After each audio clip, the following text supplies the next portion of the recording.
Bonjour à tous, je m'appelle Corentin Bourreau, je suis conseiller itinérant en bien-être animal. J'ai fait une formation d'ostéopathie sur 5 ans et ensuite je me suis réorienté sur l'étude et de l'analyse locomotrice et biomécanique du cheval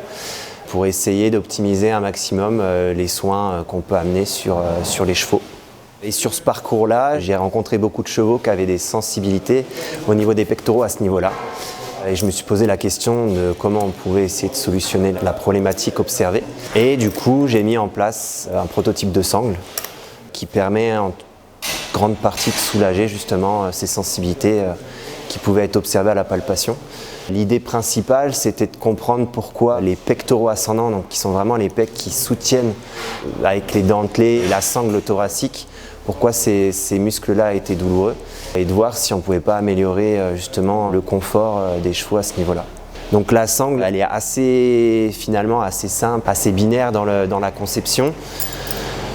Finalement, le but, c'était de venir libérer en fait le nerf qui passe juste derrière le coude, qui vient innerver justement les pectoraux qui sont vraiment soutien en fait de la cage thoracique et qui permettent d'élever le garrot.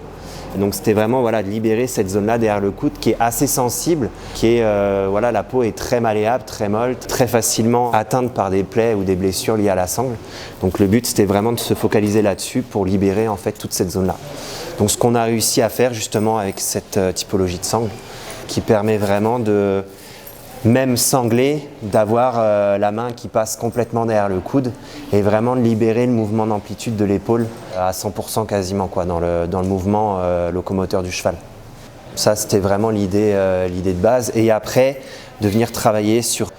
ces panneaux en fait sous le passage de sangle en fait vraiment au niveau du sternum pour vraiment créer une libération du plexus sternal et vraiment venir s'appuyer uniquement sur les pectoraux pour que le cheval puisse vraiment venir travailler sur les pectoraux ascendants et vraiment avoir du confort là-dessus pour pouvoir optimiser je dirais l'activité musculaire des pectoraux à ce niveau-là et qu'on ne met pas d'artefact ou pas de diminution du confort en tout cas à ce niveau-là. Et ce qui va entraîner du coup, si on a une diminution du confort sur les pectoraux ascendants, on va forcément entraîner une diminution de la performance ou de l'élévation du garrot aussi, parce que le cheval du coup va être en résistance dessus et un inconfort qui va provoquer une moins bonne locomotion, un moins bon mouvement à l'obstacle et ce genre de choses.